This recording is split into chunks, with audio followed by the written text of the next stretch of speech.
Welcome, everybody, to another episode of Needs Some Introduction. In today's episode, Sona and I will be once again discussing the whole season, actually, of The White Lotus, getting our kind of final thoughts together. We had that instant reaction, which you haven't listened to it, definitely check it out, which we dropped the night of the episode. Of course, that's still processing review at that point. So we've had a couple more days to think about it and seeing the conversation out in the wild as well. And we had some more thoughts on that, as I'm sure many of you have as well, if you've been watching that show. Information about our podcast, our next big series to cover will be Your Honor from Showtime, the Bryan Cranston series. And I think, Sona, you know what I think I'm going to do in parallel with us covering that? And feel free to do this if you want to, but definitely not. I think we could talk about it either way. I am, for the very first time in my life, going to rewatch Breaking Bad. Huh. And, it's a 10. I mean, go ahead. That's ambitious. It is. But I think if I do one a night, I could definitely, we have 10 weeks of coverage. So I think I can do it. I think I can do it. Breaking Bad is the type of thing for me that if there's a marathon on, I will absolutely watch it. Right. I don't know that I would affirmatively make the choice to watch a Breaking Bad episode. I mean, they're excellent. It's not that. It's just this feeling in culture today of like, there's so much out there and I'll never watch it all. So I can't spend my time watching something I've already seen. And that's why I've never rewatched it. I know people have watched that series multiple times and I've never rewatched it. And now that Saul has wrapped up, and I also believe, by the way, this is for the audience, that Better Call Saul, the finale, the final season, is coming to Netflix. And we have a full coverage of that season of show in our podcast. So track that down.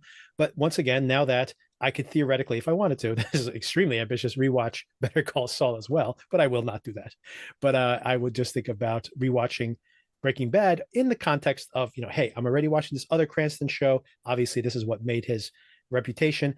And especially now that Saul is all wrapped up, I've never kind of gone back to see, does it enrich Breaking Bad? And also, of course, having seen the end of Breaking Bad, never having gone back to the beginning and watching it through, just curious to see how does it all fit together with the additional context of the show having wrapped up. Yeah, I think that could be really interesting. And the times that I have found myself in a Breaking Bad marathon, well, your memory, I think, is better than mine. But, it's a lot of like, oh, yeah, I exactly. That happened. Right. And picking up certain things that maybe I knew it at one time, but I had forgotten, and kind of having a whole new appreciation for it all over again. So the times that I have rewatched it, even though it was kind of unintentional, I was happy I did. Yeah, so I figured I would do it as part of us having that other conversation, and that if you do happen to watch some of those episodes, or even just selectively rewatch some of the really important ones, you can do that in parallel with what I'm doing. I was thinking about breaking up the episodes into batches of like 6 episodes at a time. So in a way, I could just tell you my experience of it. And like you were saying, I'll probably jog your memory of all these things you probably have forgotten along the way. Right. So I think it'll be entertaining. I'm going to try it out. I'm going to see how far I can actually make it before I fail. But I plan to do that as we cover Your Honor. And simultaneously, it actually premieres on the same date unofficially, because the Showtime shows actually are available streaming early. The same Sunday is the premiere date for HBO's The Last of Us, which is a science fiction series that is like the next big prestigious show that's coming from HBO, which I'm sure if you've been watching White Lotus, you've seen many ads for that as well. So we'll be covering that in January. But up until then, we will be having an end of the year best of conversation with Sona and my sister as well, and other things. One thing we definitely will be doing is we will be discussing Fleishman Is in Trouble until the end of the show, which wraps up in just 3 more weeks. And as a matter of fact, Sona and I will be discussing Vanta Black, which is the episode that we kind of skipped from last week because of all the White Lotus conversation.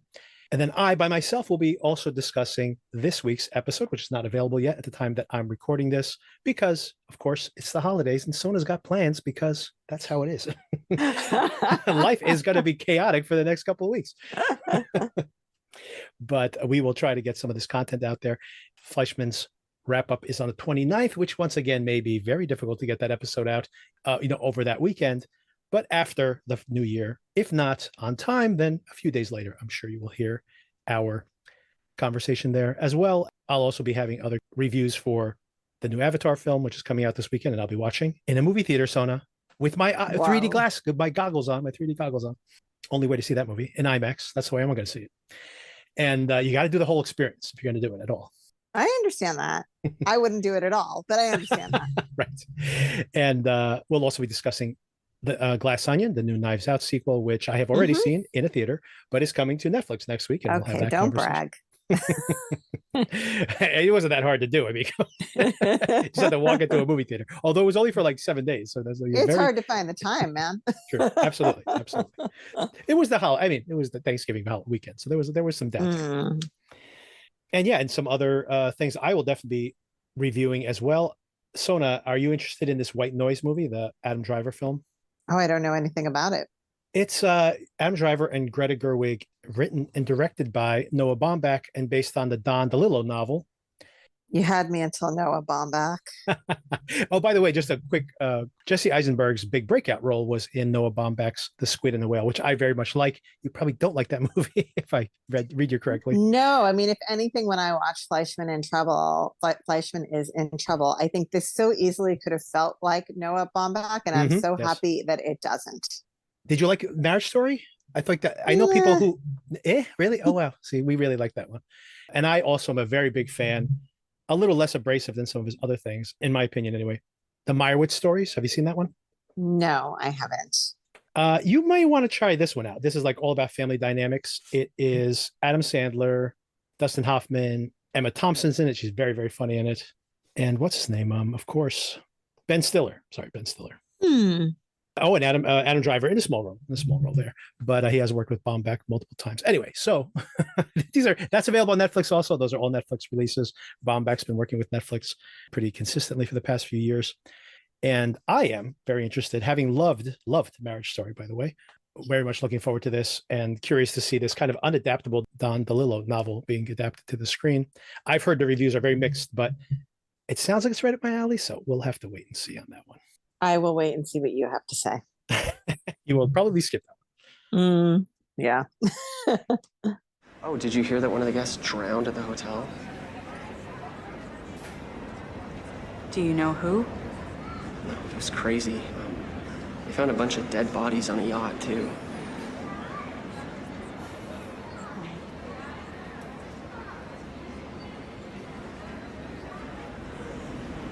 How was Palermo? Not great. And what about the guy?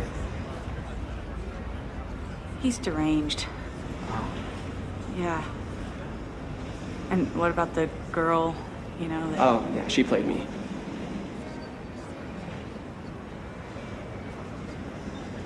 So. Can I get your number?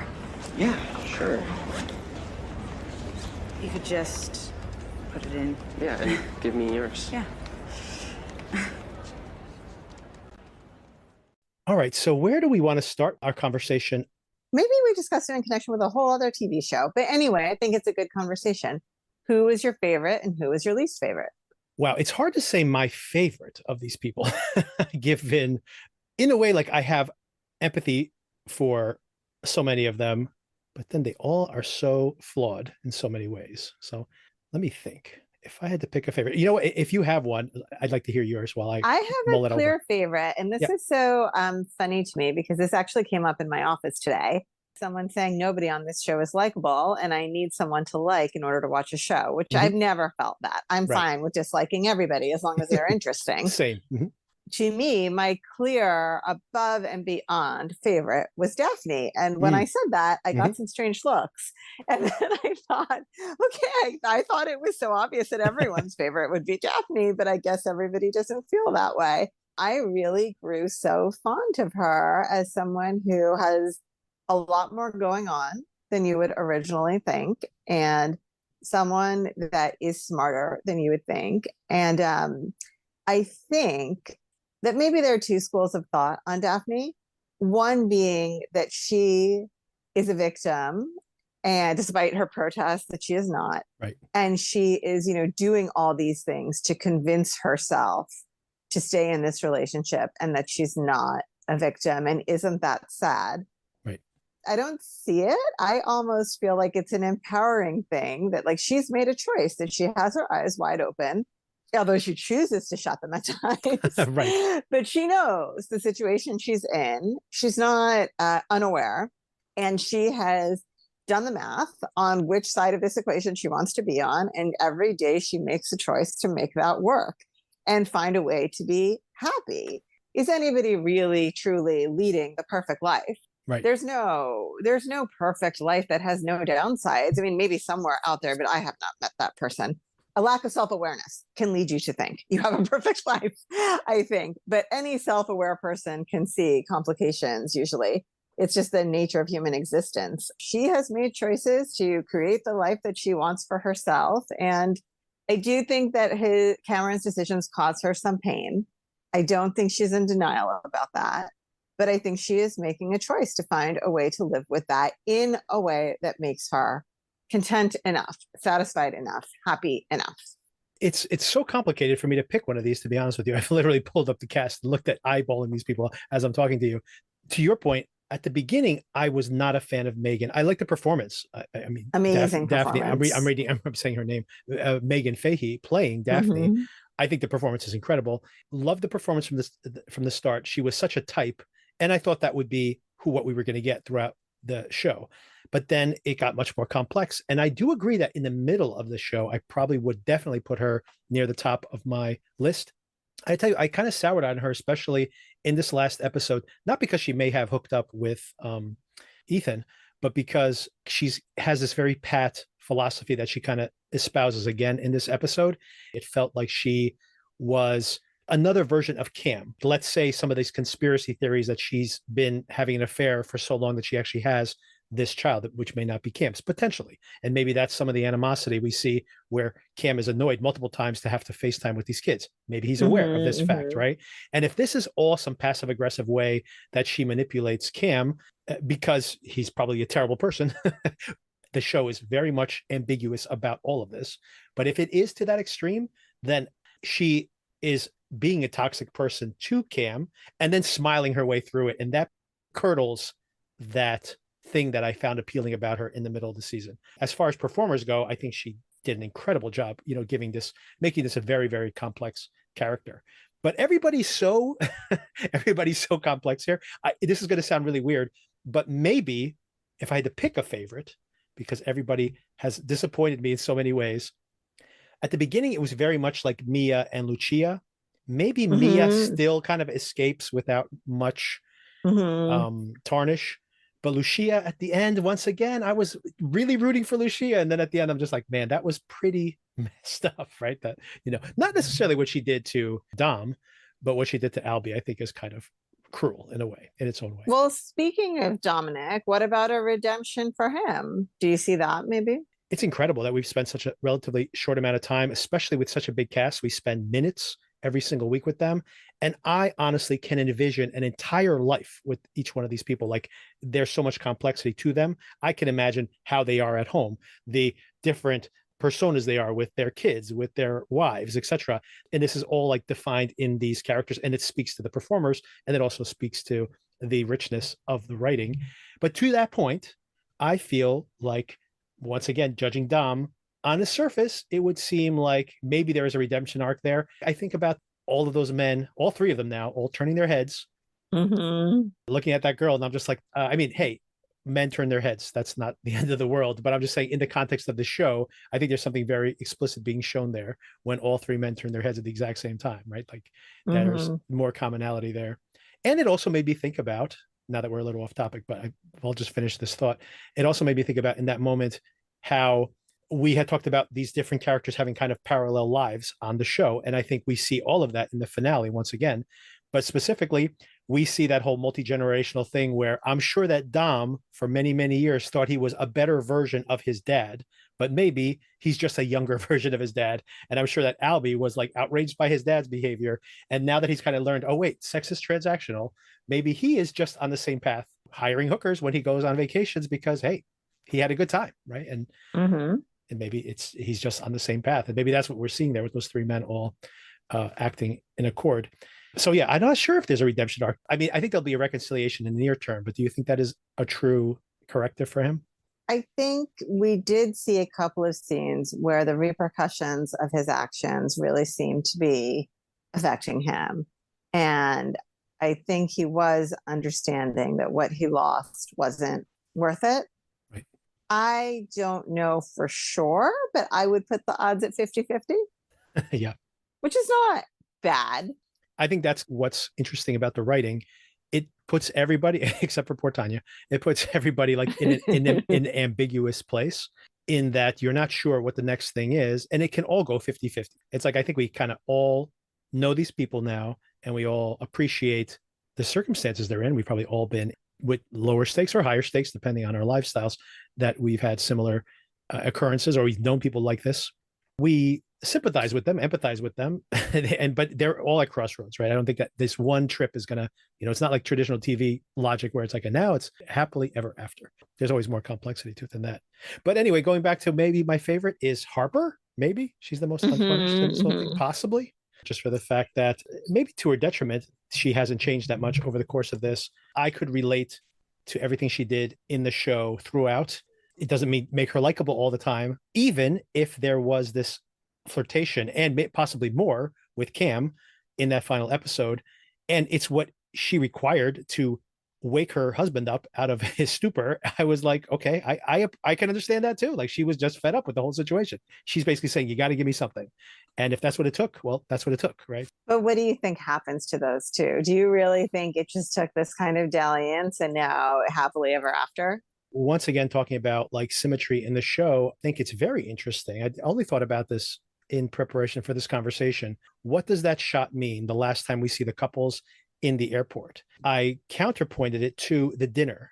So we see all four of them together at the dinner, and we see that Harper and Ethan have just had this uncomfortable conversation, and they sit down at dinner, and then here comes Cam and Daphne, like, hey guys, and like, that whole act. In a way, it's like they're performing this for them. Mm-hmm. On the one hand, rubbing it in their face, but I think also it's sincere in the fact that they're kind of showing them like, yeah, terrible things happen like this. You mistrust each other, whatever.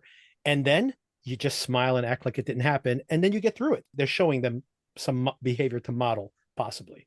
But here's what's interesting, I think. Then they have that sex scene, right? They've reconnected. And the next time we see all four of them, they're facing in opposite directions. Mm-hmm. And Daphne is still completely placid. Like, she's the one who has ridden this whole thing out from beginning to end. And this is her life. So there's no disruption here at all.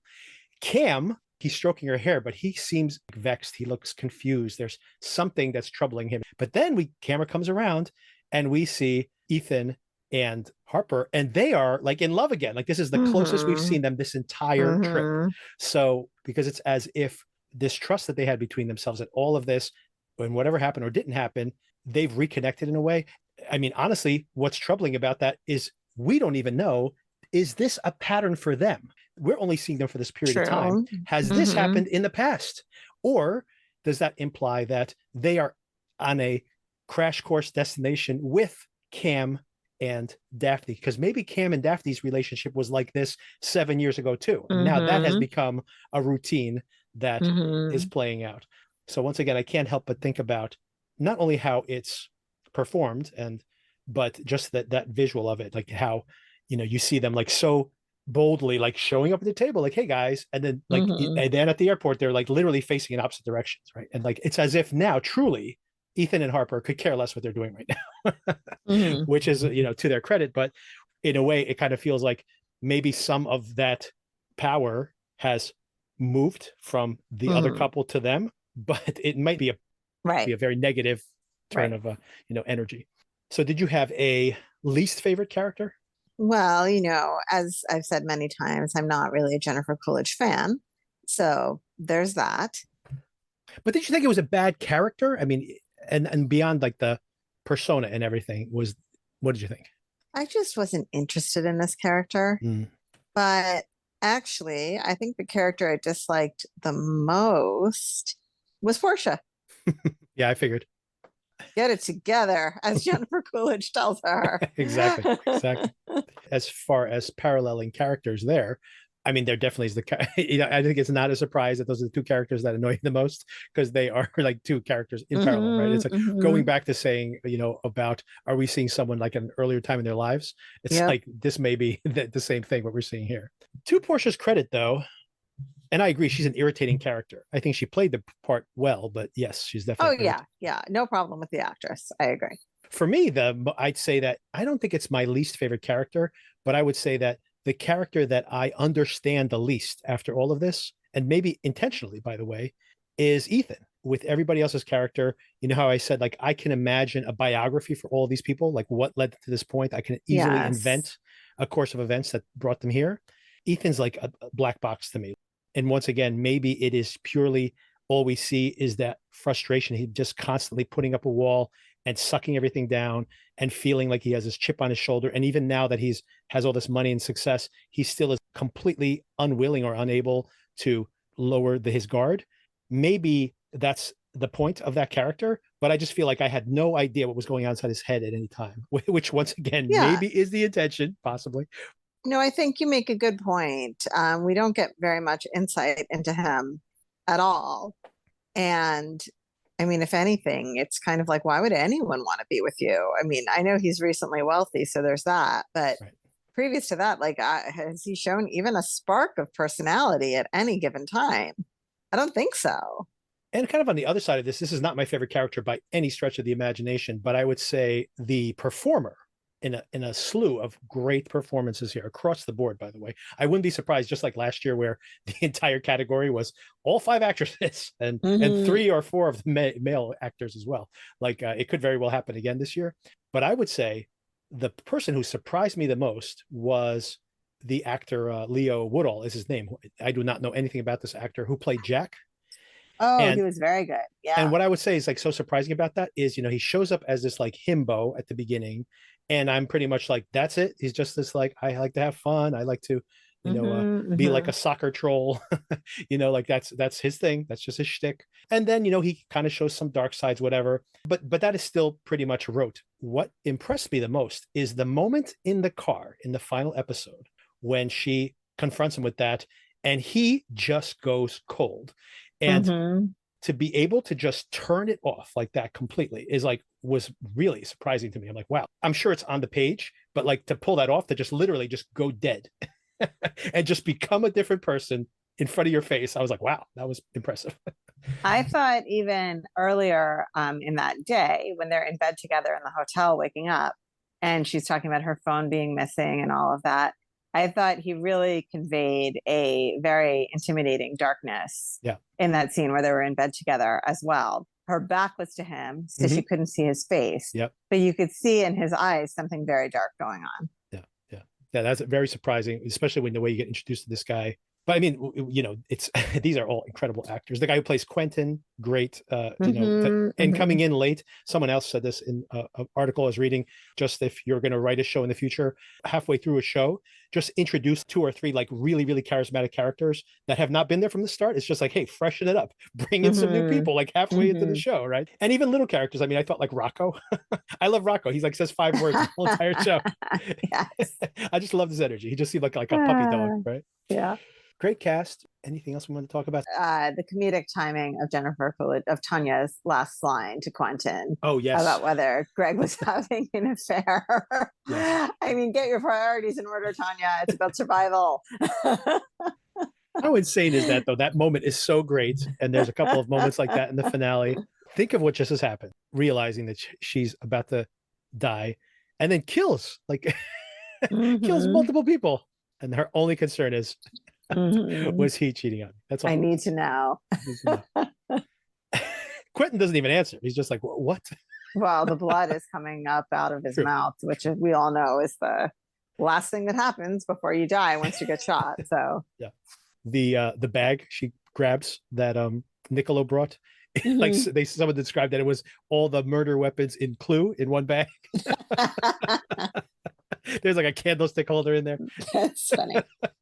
But it's like, why exactly bring that back onto the boat? Like, would you really need all that stuff? And Tanya also being a surprisingly good shot, right? Like, I know it's a closed-in environment, but still, when she started shooting, I was kind of like, you don't know where there are more bullets. You gotta use those the right way. And she really did. Honestly wondered, and I don't know if this was seeded in season 1 or something, if she is, who knows, had a boyfriend who was into guns, or Right. she just, being a rich lady with She's nothing been else to shooting do. clay pigeons. I don't know. Exactly. Or she's just like so crazy and paranoid that she has guns in the house.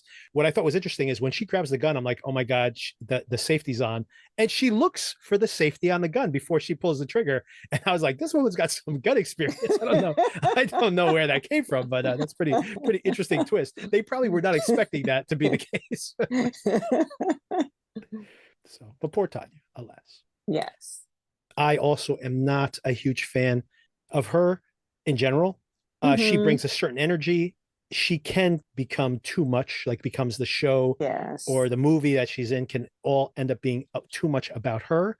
Yes. And what I would say is I think that Mike White did a great service to her by giving her a lot more complexity than she's usually given. I think he did a great job, but I'm kind of happy he got rid of her now, because I don't want this ongoing series. I'm sure it will continue, considered how massively successful it's been. And they'll probably win a bunch of awards again this year, that it's just to be about her all the time, So Right. I feel like this was a great way to give her some complexity, and it's enough. Thank you. Farewell. And farewell. Exactly. And she gets to go out in a blaze of glory. It's both sides of Tanya, right? Yeah. I'm really happy that she murdered all those assholes. Good for her. But she's also this klutz who dropped her phone when she could have called 911, and she fell off the boat and died. That's what happened. So that's true to form. What's the other thing I said to you? Well, I had sent you that link. The article, not link, but I told you about an article I read in Vulture that was an interview with Theo James that I thought was really interesting, where, I feel like he should be the most insightful person about Cameron, part of the duo of Cameron and Daphne, insightful about what's going on in their relationship. I thought very interesting that he says in the interview he thinks one of the kids is Cameron's. Right. Maybe I was too quick to dismiss the whole idea that Daphne has had a child with her trainer, although I still, maybe because I am so fond of Daphne, maybe because I'm naive, I just think that regardless of what you do behind each other's back, something like that is like, that's a marriage ender. Yeah. If you know what though, but they asked him if he's aware of this theory, and he said that it was something that he was aware of later on. He wasn't aware of it at the time that they were shooting the show. So, but maybe once again, the fact that the kid is blonde is saying something there, aside from what the actor knows or does not know, because everybody's going to have a different version of the story anyway. As a matter of fact, I think it's very interesting that in Vulture, and everybody should track that down if they're curious to read it, they interviewed multiple cast members, and Will Sharp, who plays Ethan, said that Cameron was jealous that he was successful and that Cameron likes to sabotage him. And of course, you're playing Ethan, so that is what you're internalizing, because that's your motivation, right? And then Cam literally says in that interview that he likes to manipulate people, but deep down inside he loves these people. Hey, it's like, if this is what you need to get your marriage revitalized, I'm there for you, buddy. And I'm like, that's one way to read. That's one way to read it. I'm not sure that was Cameron's intention, but exactly. He has done an excellent job being that guy that is fun to be around. You want him at your party. Something crazy always happens when you're with him. And then you go home and you need a week to recover, and you talk with your spouse about, like, can you believe he said this? Can you believe he did that? That's an entertaining person to have in your life. He's the Adam Brody character from. I was just thinking the exact same thing.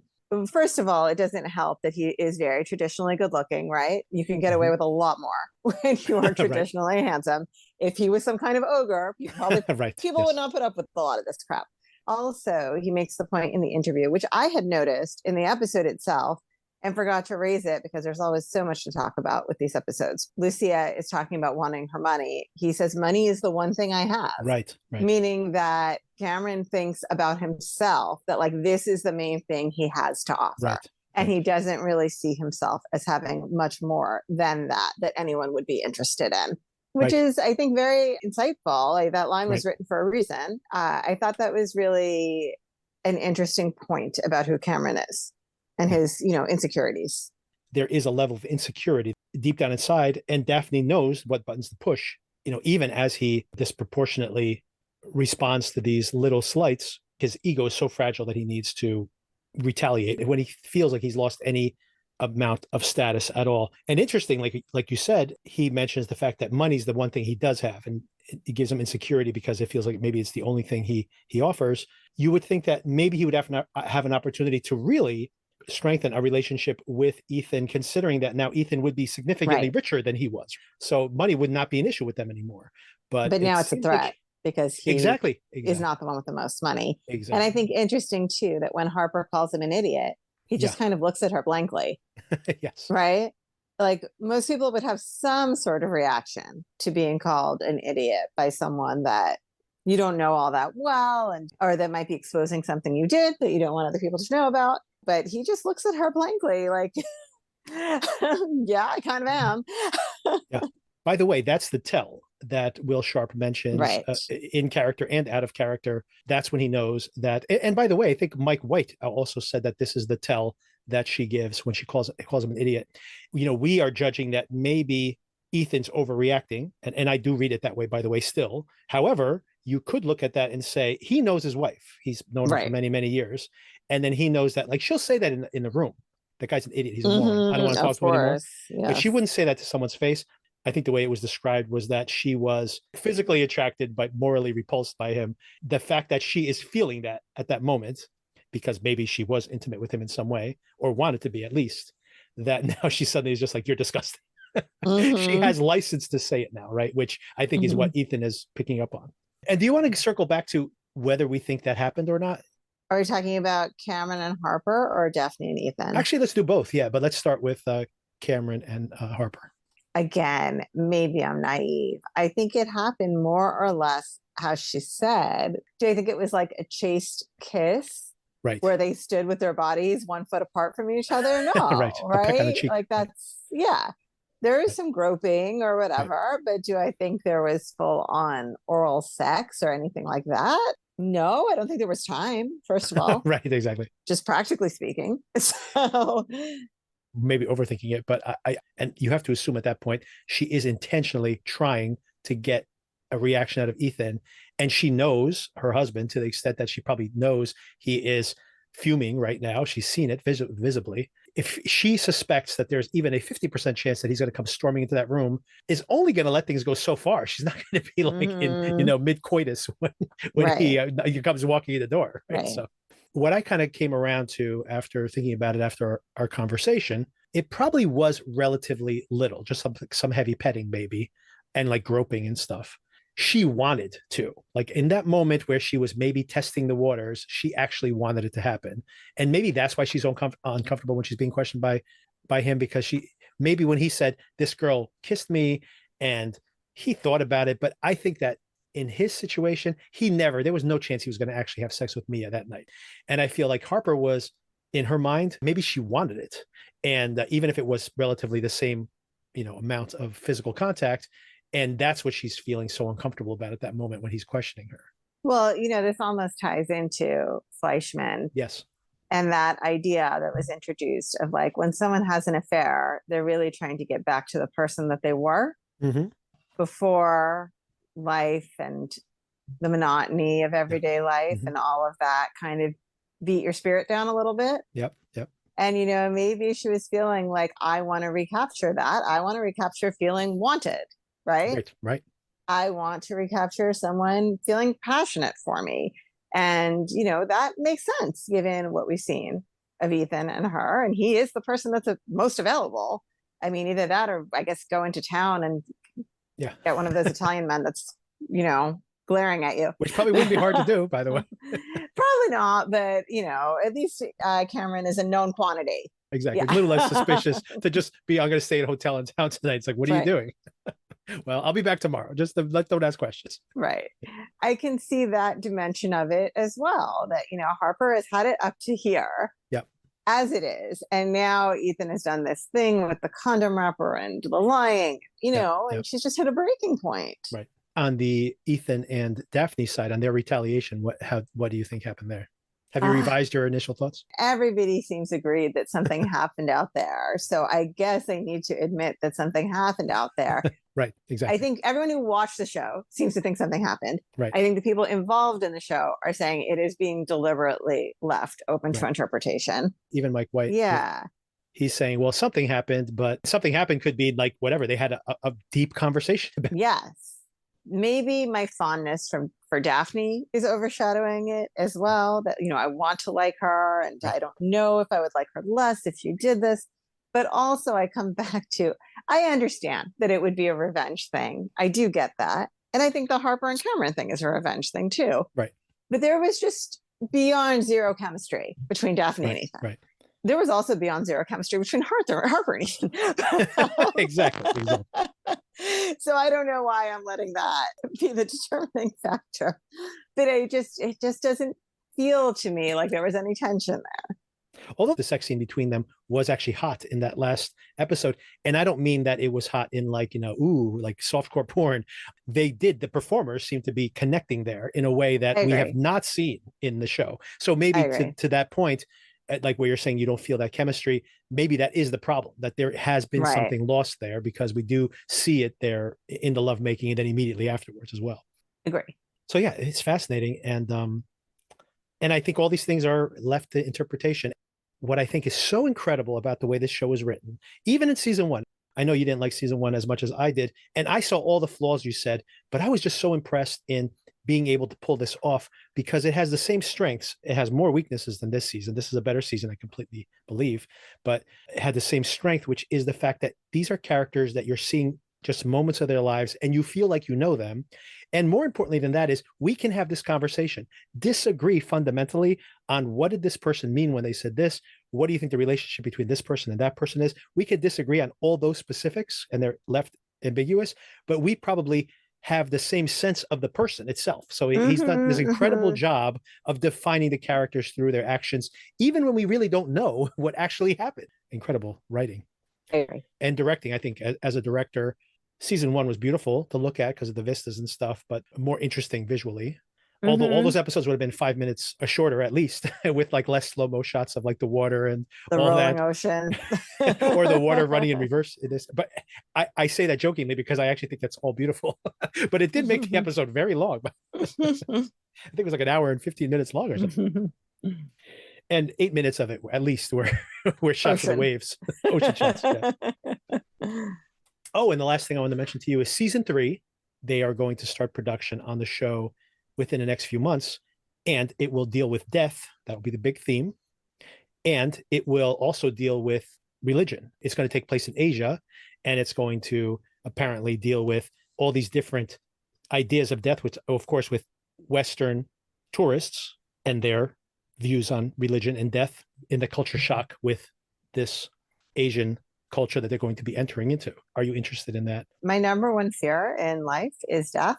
So hearing that is kind of like, well, I don't know that I want to be confronted with that.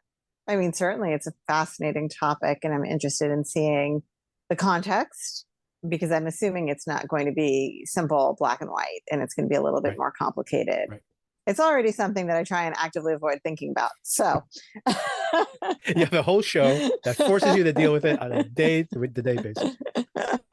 So we'll see if you'll come back for next season's recap. Right. It probably won't be till 2024, so you have a long time to prepare yourself.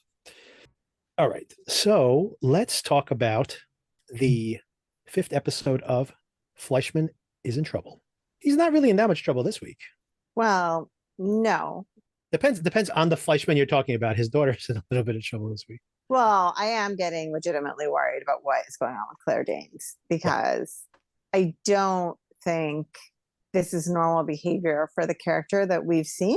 Yep. So to truly just go missing to the point that he's telling his kids, Mom's out of here, and it's just the 3 of us. Yep. Right? I mean, that's pretty dire. I understand the emotion behind saying, what's the point of confronting her? Because we're all moving forward. But practically speaking, I think you need to confront her. She's still their mother. Yeah. You got to hammer out what exactly is happening here.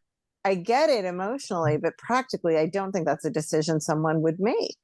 But that's not really the focus of this episode anyway, right? Yeah. So it is my main takeaway too, that he's literally in the building at the same time that she is. He's outside the door. He can have that final confrontation. And it's interesting because has this been a pattern in the past where she has abandoned the family? I mean, he mentioned that she's gone missing before, but only for a day. Right. This is like over a week now, right? A couple of weeks at this point, right? Seems like a long time. I haven't been tracking it, but it certainly seems like a long time. But I did love, as far as the Fleishman character, the idea of portraying his loneliness. And I do think that's something that anyone who has been in a long-term relationship can relate to, the idea of either that person actually being gone or imagining if that person was gone and your family was gone, what that would feel like and what a big adjustment that would be. I loved his support of his daughter after her sexting scandal. I thought was fantastic parenting and exactly what you would want as the parent, as the dad to a tween girl. I guess she's in that tween age. It's just so challenging to be a parent to kids that age. There's just so much out there that you can't control. I liked the way he confronted the kid. I liked him insisting that everybody call him doctor because he's just had it. Exactly. All of that I thought was good and interesting and fun to watch. And I love the Libby stuff because I think for me personally, to make it about me, one of the hardest lessons in life I've ever learned is that putting your head down and working and doing a good job is not enough. Right. And I think, especially you and I are both kids of immigrants, I think that is a very immigrant work ethic philosophy. Right. You just do a good job and it will pay off. And I think for me, the realization that is maybe 50% of it, maybe, came very late in life and was very disillusioning for me. So I could really relate to the way it was portrayed here with Libby, even though, as far as I know, she's not a child of immigrants. Who knows?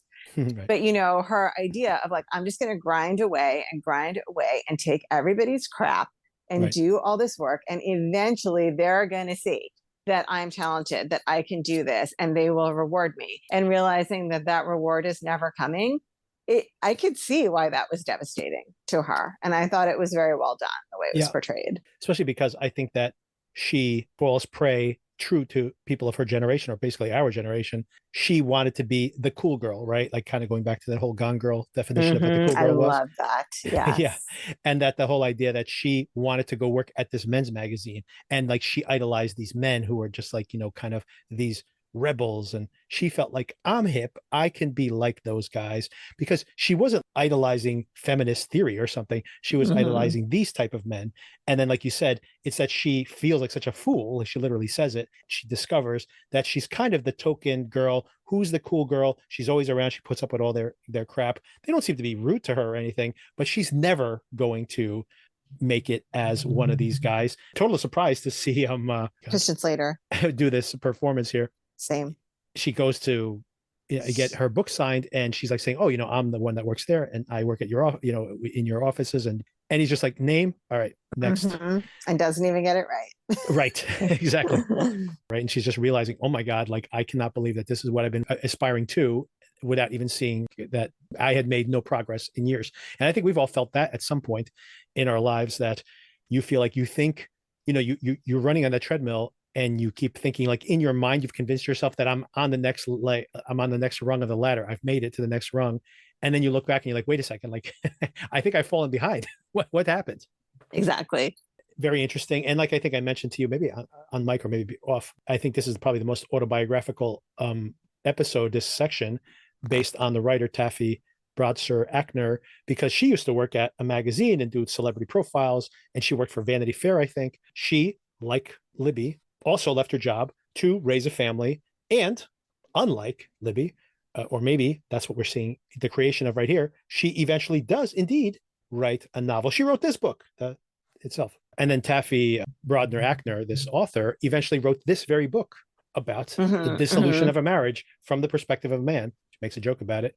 And what are we seeing? We are probably seeing Libby, which is basically her alter ego. Yes, thank you. Her alter ego here in the show itself, doing exactly that. And as a matter of fact, she complains that she never wrote that novel. I think we are witnessing or hearing her write this novel, right? We're literally reading. So it's become very meta in a way that what we're actually seeing is the author reading her book to us, which is, of course, the book that's been adapted into the show. Do you think, it just occurred to me now, do you think that's what she meant when they're talking about the amusement park that shall not be named, the Disney World trip? And she says that she wasn't really there. She was with Toby. Do you think that's what she's talking about? Or do you think she's talking about it in a romantic aspect? I think that she basically is saying that in her mind was not present with her family because she has in her head been writing this all down. Like she's been thinking about Toby. She's been writing this story in her mind. Right? Yes. So that's what she's referencing. Yeah, that's what I believe. I literally rewound that scene because I'm like, wait a second, are we in a different timeline? It's like, no, they're just coming back from their trip. So she couldn't have possibly have been in New York with Jesse Eisenberg. She was literally in Florida with the family. So, but I had the same confusion there for a moment. I'm like, wait a second. Was she having an affair with Toby? Well, there was a throwaway comment right at the beginning, right? About how they never got together because their individual neuroses were in the way. Yeah. Well, that's why I was wondering that the same thing. I had to rewind there for a moment because I was thinking maybe they were revealing that she had actually had, maybe she was with him earlier, like maybe they were hooking up before he met Claire Danes, or maybe she had an affair while she was married. That would have made everything much more complex, obviously. But no, I don't believe so. Josh Radnor is reaching a limit either way. Yes. Yes. She is, she has disappeared from this marriage in her own way. I mean, so pretty unforgivable to not make the dinner reservations. Yes. That family must have eaten a lot of chicken fingers while they were at Disney. So I'm going to ask you a question that is a loaded question intentionally because you're a woman and I am not. And I, by the way, do not agree with what I'm about to say, but I want to get your take on it. This is obviously written by a woman. This specific episode was not only adapted from the book, I believe she wrote this screenplay for this specific episode. And I believe that she's actually going to direct one of these episodes. So she's very, very involved in this creation of the show, very much her voice, not only in the book, but in the show itself. But do you think these two women, Libby being an absentee mom in her own way, basically saying that she is distracted from her marriage by this story that's going on in Toby's life, and of course Claire Danes having abandoned her family. What do you think this is saying about women? Like, this these are basically two very negative perspectives on careerist women, don't you think? Women who want to attain something, right, in different ways, but it seems like it has gotten in the way of their family lives. I need to think about that a little bit more. What's coming to mind, first of all, I don't see what's going on with her as the consequence of being careerist. I think what's going on with her is more like a Betty Friedan feminine mystique issue. You built the life that you thought you were supposed to want, and now you are depressed or anxious or whatever it may be that people used to need mother's little helper for, because the day-to-day drudgery of it, the relentlessness of it, is more than you ever bargained for. And that is not the life you wanted for yourself. And honestly, I do think some people are cut out for that. I think some people thrive in that circumstance. I am not one of those people. And I have purposefully designed a life where ideally I'm not going to be in that position, although parenting is relentless no matter what you do, right? Right. I feared that because I could see myself feeling that way too. How is she not happy? She has the beautiful house. She has the beautiful family. She has the great husband. She has the country club membership. She has the family vacation to Disney. So what is wrong? Right. And what's wrong, right, is that there's this entire part of her brain that she is not using the way she wants to use it, and that she feels like she could and should be using it. The Claire Danes part, I'm not sure what to think, having not read the book and not knowing where it's going, but we have only seen her through his perspective. Right. And I think he is, or she is, I guess, an unreliable narrator, whether it's Libby or it's Toby, I don't know. Right. But I think there is an aspect to that of being the unreliable narrator. And even we pointed out, right, like in some of those flashbacks, though, they seem very happy. She seems like a good mom. She seems very present, even through that lens. So I am not sure what's going on there. Right. And I am not sure the reality versus the skewed perspective. I do think that anybody who would do this to their kids must be having some kind of mental break. I don't think that is normal behavior for a parent that is mentally healthy. And they have established that she had postpartum. So maybe there was some return of depression. I don't know. But I don't think it's as simple as, see, when women work, they neglect their families. Right. And I actually corrected that a little bit in my question initially to say that in Libby's situation, she's not working, but it's that she has this emptiness in herself because she wanted to achieve this thing. And my intentionally obtuse reading of it is that these women who aspire to something more than being moms, basically, are very unhappy and maybe damaging their families. And you can read it that way. I don't honestly feel that way. I'm just raising the question because I wanted to get your feedback, because when you do hear some negative comments like this, is that Tony Soprano is, an absentee dad and a murderer, and we're supposed to sympathize with him, right? So it's Walter White, for example. Turnabout is fair play, but I feel like there is a certain judging of these women, which once again we have not seen the totality of the show. But it did start making me think that specifically in this episode, you think about Claire Danes being back in her apartment. If she was like having some kind of nervous breakdown somewhere, but now she's back in her apartment. And the thought to me, I was just thinking like in just anger at that moment to think that she went back home and she couldn't just text her daughter and say, bizarre. How was camp? I'm so sorry I couldn't take you. I, need some time, but I miss you and I'll see you in a couple of days. She is just in radio silence with her kids who she just abandoned a week ago or whatever. It's like unforgivable, completely unforgivable. No, it's totally bizarre.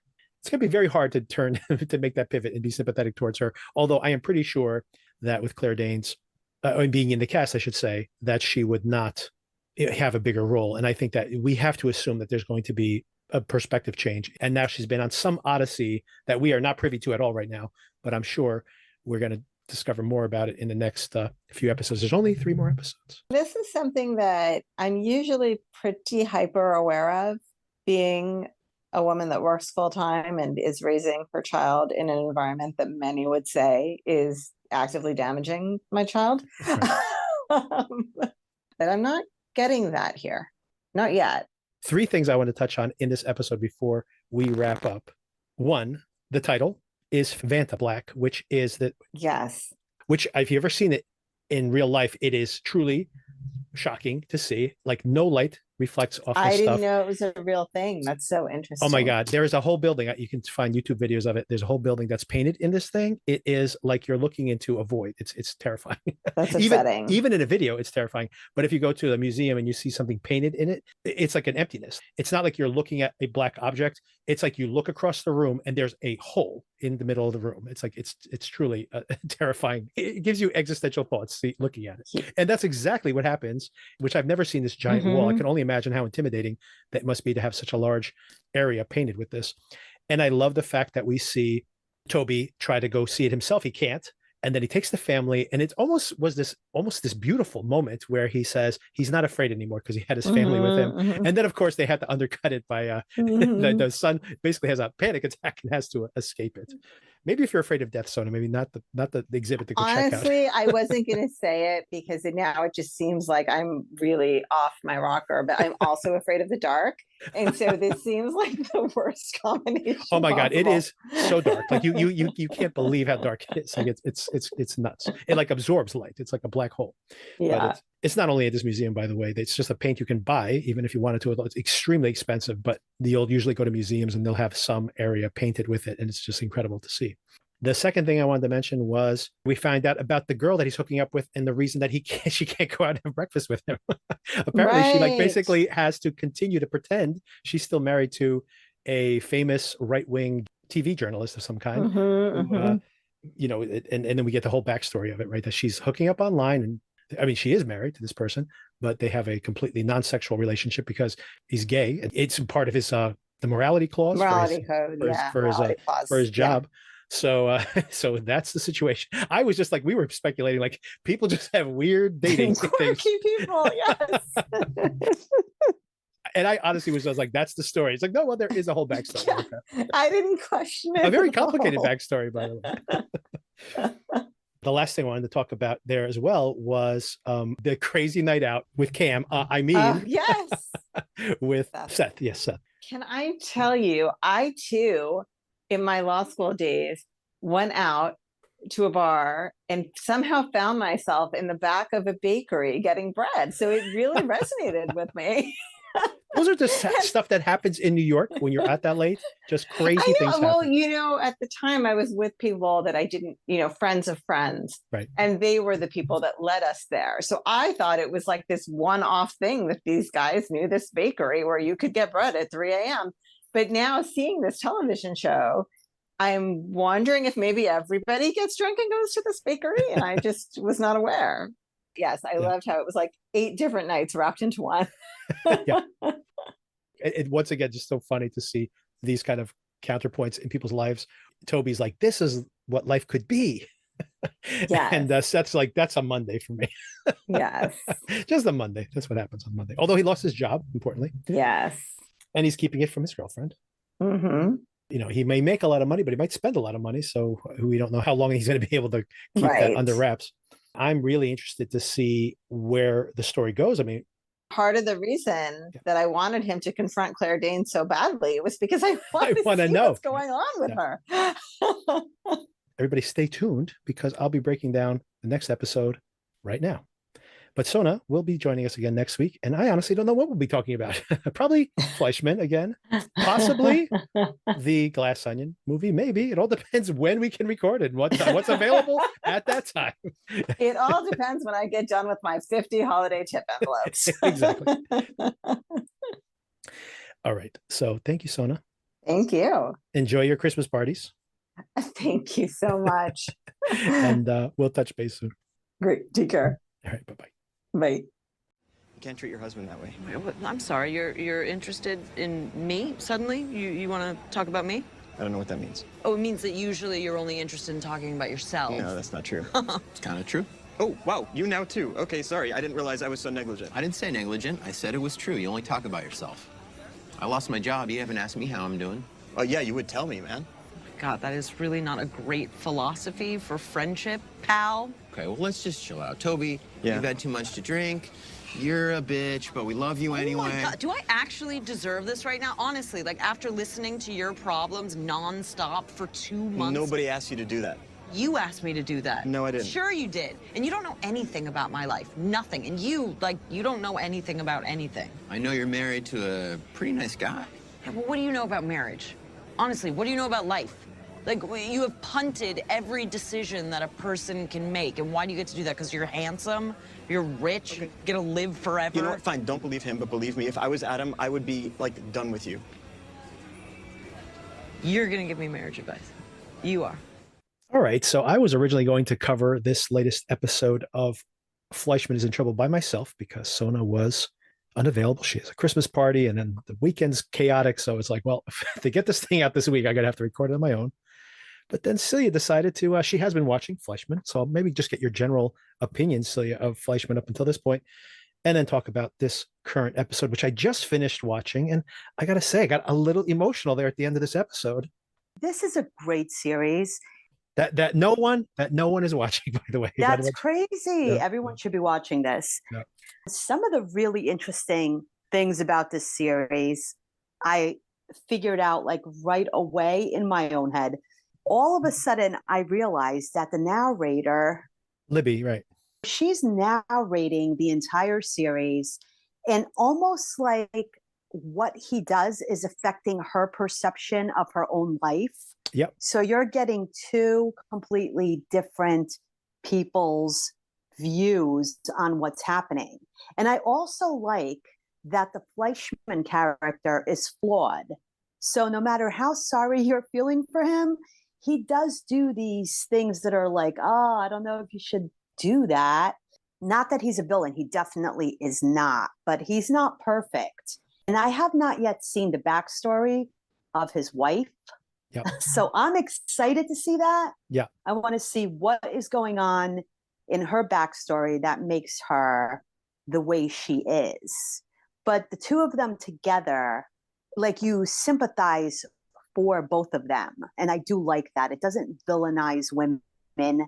It's a really good show. It's an emotional show. In counterpoint to White Lotus, such a different show in style, but is delving into a lot of the same questions about what happens to your identity in a relationship or in society, right? Even in your job, where you have to become a different version of yourself to get the promotion. When your regular actual life intrudes on your day-to-day, or I should say on your work life, that this is like a ding to you because you're not playing your role correctly and that society expects this of you. And we see it in this story, whether it is what your friends expect of you, what your coworkers expect of you, what your spouse expects of you, and what you expected of yourself. It's like all these roles you have to keep switching, masks you're wearing over and over again, and how exhausting that is, and how, you at some point, if you start to question that, you have an existential crisis, which is what everybody on this show is having at this point. A show like this could be villainizing of women. Yes, right. And it isn't, mainly because of There's the narration. Empathy. Yes. But the woman narrating it, character development of her backstory also, which is just as important to the series as Fleishman's, by the way. It's like very deep show. Yeah, I love every single episode so far. I think part of the reason the show isn't doing that well, partially, is maybe that these characters are on their surface unlikable, and unlike the White Lotus, which also is full of unlikable characters, you don't have like a murder mystery or comedy. I mean, there's comedy in this, by the way, but not the kind of comedy getting one over on the people in the show. You have to really be very empathetic to these characters to appreciate the show. And I think maybe that is difficult for some people to kind of connect to. Although I would say, once again, this is a great show, so everybody should be patient with it. And I think there are universal themes in here, even if you don't live in New York, even if you're not upper middle class or rich in some cases, some of these characters, then there is universal themes here. Mike White actually said this in describing the White Lotus. When you're rich and you're still unhappy, you're not unhappy because you're poor. You're not unhappy because you're in some kind of horrible situation or because you're in a civil war. You're unhappy because you're unhappy. So at the end, like, those issues are the issues that we all deal with. They are universal because they're not like external. They're purely internal, right? And those are the things that we all deal with every single day. And maybe that is uncomfortable for people to deal with. And this is something that Sona mentioned also. Maybe this is a show really that's not for young people, right? Like, would you want to watch the show if you were 25 years old? I don't know.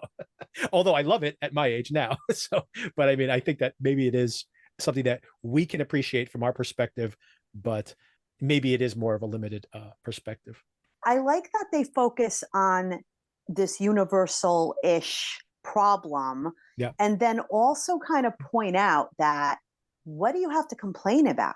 Exactly. That's what I thought was the biggest takeaway from this particular episode. Exactly that.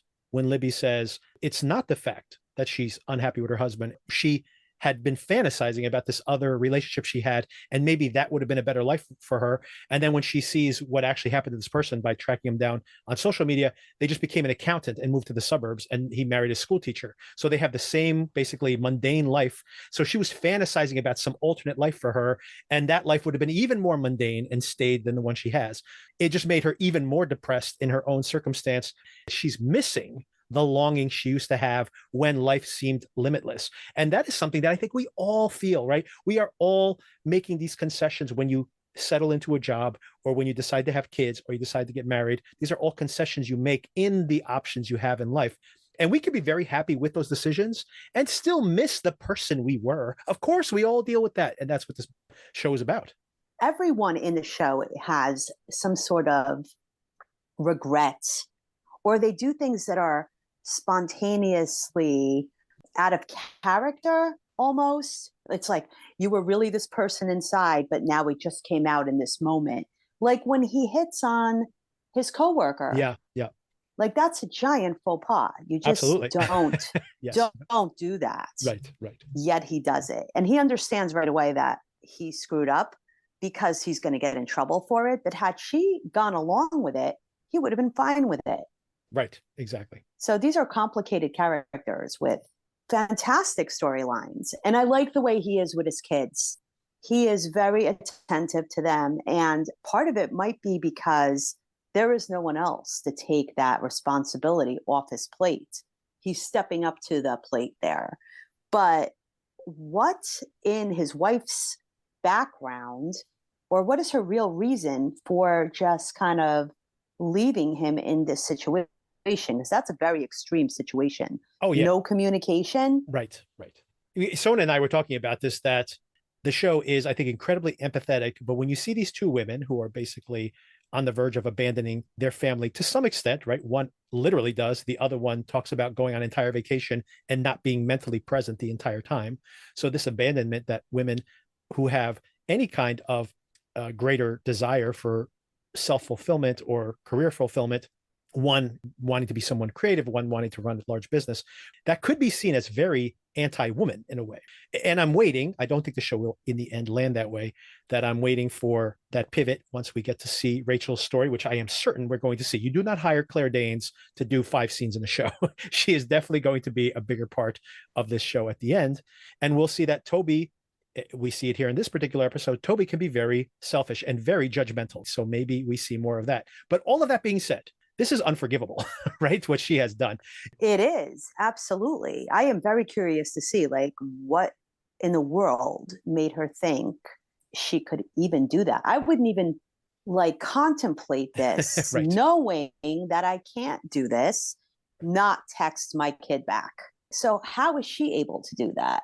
One theory of the case that I kind of saw in this specific episode, actually, just as I finished watching this moments ago, where Libby now is saying that, like, she has not called her husband and kind of given her an ETA or anything, given him an ETA or anything like that. She says to herself, or in this narration, the hole she dug for herself is so deep that now she can't even try to bridge it. Like, she's just saying, I have like a big tab to pay at the end of this.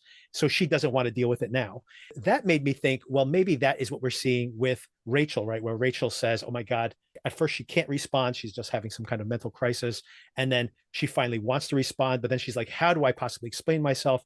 And if I say something now, is he going to like jump down my throat? Or are the kids going to start like calling me and crying on the phone, and then I'll have another nervous breakdown? This hole gets bigger and bigger, and now it's like she can't get out of it. Like she's stuck in some rut that she can't get out of at this moment, because she feels like she probably has dug such a deep hole. So that's my possible theory of what's happening here, especially when you see her there at the end. It's not like she's gallivanting around with her boyfriend. You know, she's in some kind of like fugue state or something there at the park bench.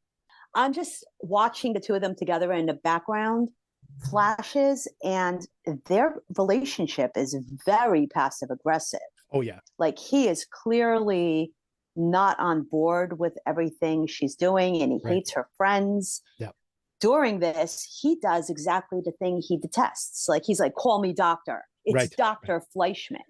Well, he's been fed up though, right? He's been overly nice. He and is, but he's everything. still doing it. Yeah. He hates that her friends are these people who are so concerned with status.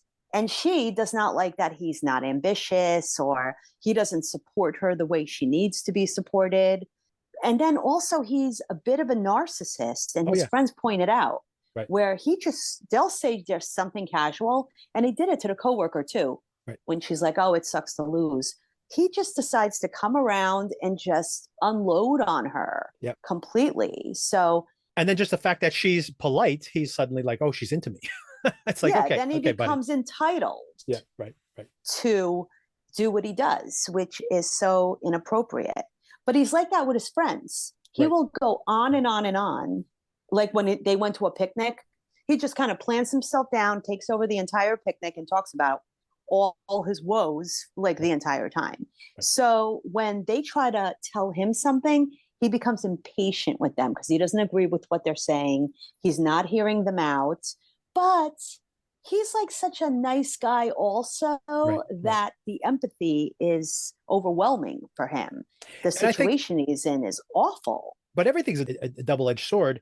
All that is true. But at the same time, his friends accept them for that reason. When they're all sitting around at that party, that in the contemporary time party, and they're all laughing at his jokes and his stories he's telling, that's not them being polite. They're laughing at his stories. And when Seth and when Libby are listening to his divorce stories, Libby loves this, right? She's into it. As a matter of fact, she has jumped into this so deeply that she's starting to neglect her family more and more. It's not like they're not interested, but it also speaks to the fact that he's loving the fact that he's now the center of attention, right? So both things are true at the exact same time. They do enjoy him for who he is. They do enjoy his personality, but that can be a very selfish person. So when he starts to say, why are you being so selfish? They have every right to get annoyed and be like, hold on a second. Like, what are you talking about? Like, look who's talking here, And of course, it's also on top of the fact that he does not perceive himself that way at all, which he kind of needs to have that rude awakening. And of course, he pouts like a little kid, even kicking Libby out multiple times, even though she spends the night anyway. But he is just so cruel to her. Even the next morning, does not like apologize for, I'm sorry about some of the things I said last night or whatever. He still thinks he's completely in the right. He is fixated, by the way, going back to one of the big themes of this specific episode, with the idea of fairness, like life is going to be fair.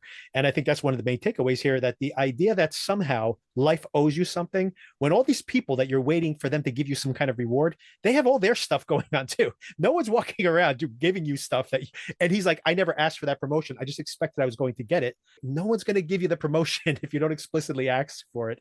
Everybody's got other stuff to do other than think about what's going on inside your head. Unfortunately, that's how it is. And I don't think he's learned that yet.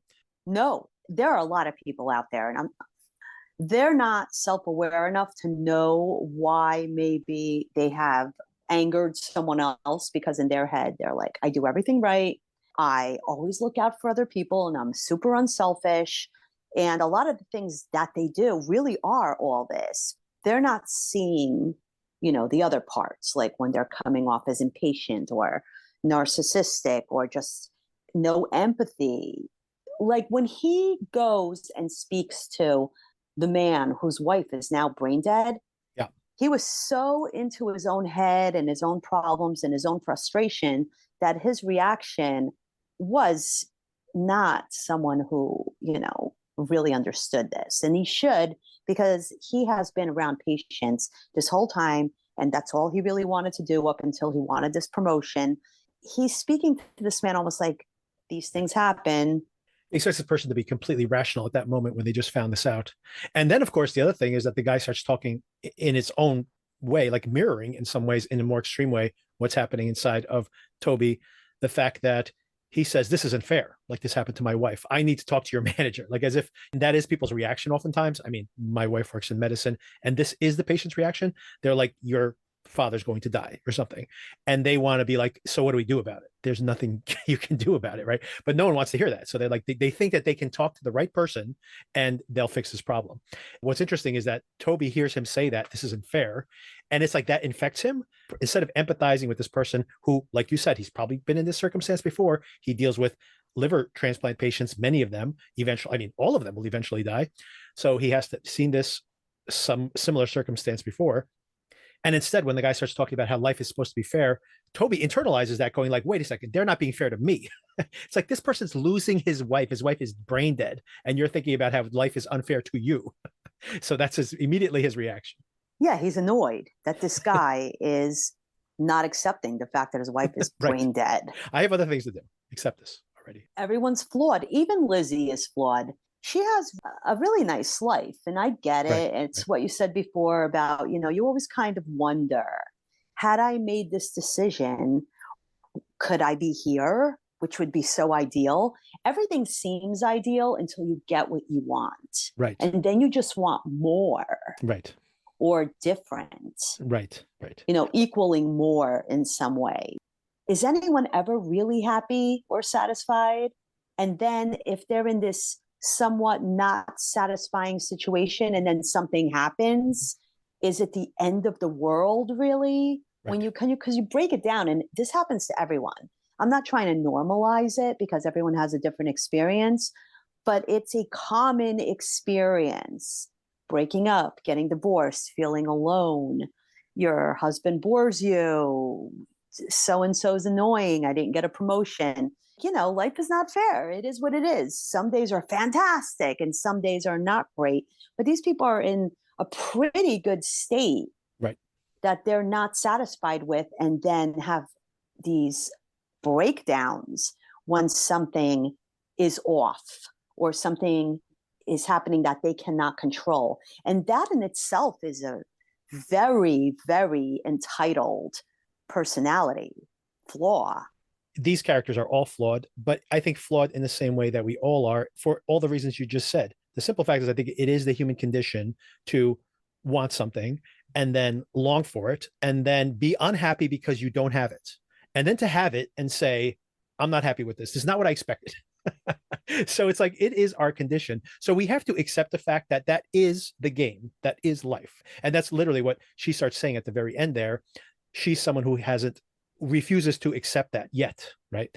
So you need to accept that, like, as a human being, you need to accept that, right? I agree, but isn't it lucky of them to be in a position where they could even consider this what if situation? There are people out there who are just living day to day, Yep. and they're happy in that they can get to day 2, day 3, that they have this job that can, afford to put food on the table, for example, just an example.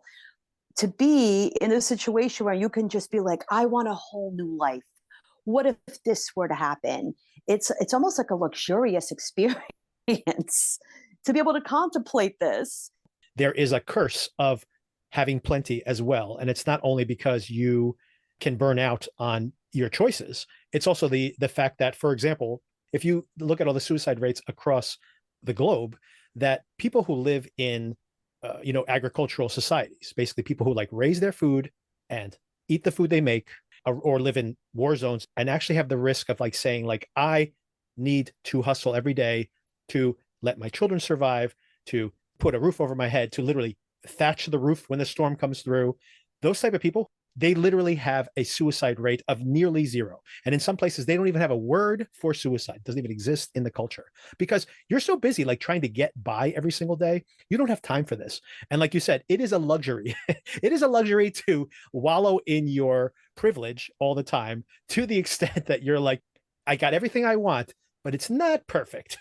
So I'm kind of depressed about that. Like, having existential angst is a privilege, basically. It is, because look at what they're so sad about. Oh, not to minimize this, but my wife left me. Now I have to live in this not fully furnished luxury apartment in Manhattan, right, with my 2 wonderful children, right, who are kind of sucking my time out of me. And yes, the kids are not included in this. They don't have any life experience. So their angst is, I relate to it because I have kids. They don't have enough life experience to understand this isn't that bad. And it's bad because emotionally, you didn't expect this, and you want to make sure that, like, everyone's needs are met because now you have this to deal with.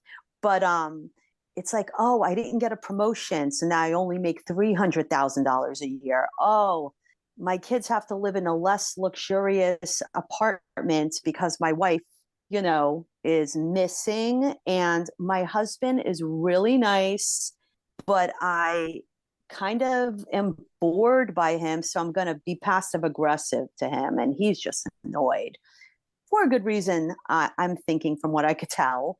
And what else are they annoyed by?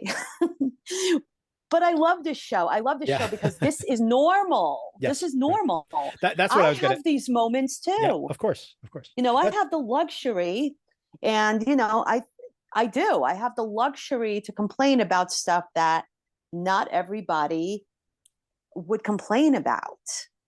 So I'm not criticizing. I think that the fact that the show does all this is fantastic.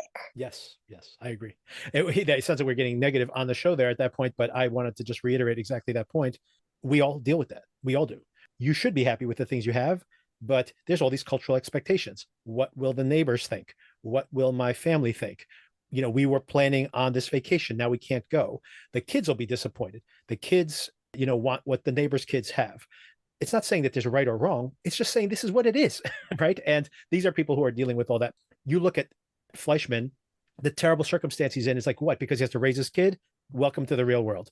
Oh, you live in Manhattan. If you were 20 years younger and you were just coming out of college and saying you're going to be able to live in Manhattan and comfortably for the rest of your life, it's a small apartment he has, but he lives in one of the most expensive areas of all of Manhattan. If he just decided to move half an hour away, like a half an hour subway ride away from his kids or from his office, he could live in a palatial apartment for what he's paying in the Upper East Side where he is right now. boo hoo hoo, like boo hoo hoo. Yeah. But you don't appreciate it because, of course, we're like the frog in the boiling water, right? That the temperature changes and we don't know because we just acclimate to it. We all just acclimate to it. And then whatever you have is suddenly just status quo. So you want more, and that's how it is. I like these characters. It sounds like I don't like them. I'm just pointing stuff out. I like them. I relate to them. And this is very well done. Yeah, I agree. Did you see the end of White Lotus? I did. Did you have any final takeaways on that? I was disappointed that the lady who always does those cameos, Tanya? am I allowed to do spoilers? Yeah, we spoiled it in this episode already. So I didn't want her to die. I was surprised at the twist there because I wasn't sure her husband had anything to do with it because he was just kind of like, oh, Danya, you're so annoying. I got to go. I thought that these guys wanted her to just become patrons. Yeah. Yes, that's what I thought. I didn't know they wanted to kill her. There was so much death imagery there. And he takes her to go see M Butterfly and everything. I thought it was more nefarious than that.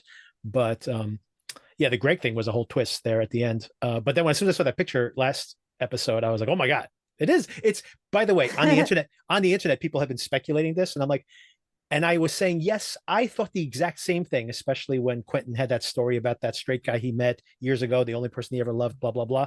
And I'm like, I think that that's a red herring intentionally because everyone's going to think that's what it is, but that's not the show we're watching. And the biggest surprise for me was that was the show we were watching. Like, oh, this was the show the whole time. I didn't realize. It was. I knew right away that the prostitutes pimp was fake. Oh yeah. I'm like, that's just some guy she's trying to get to look intimidating so she could get money from these people because this boy really likes her and all that.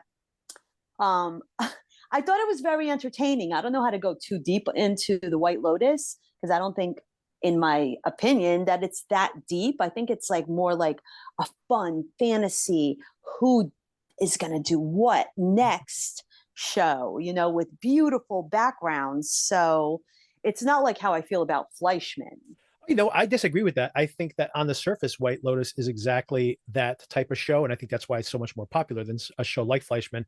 But I think it's just as deep as Fleishman in the fact that you think about these characters, think about like Daphne talking about, showing Harper the pictures of her kids and talking about how she's accepted things in her marriage.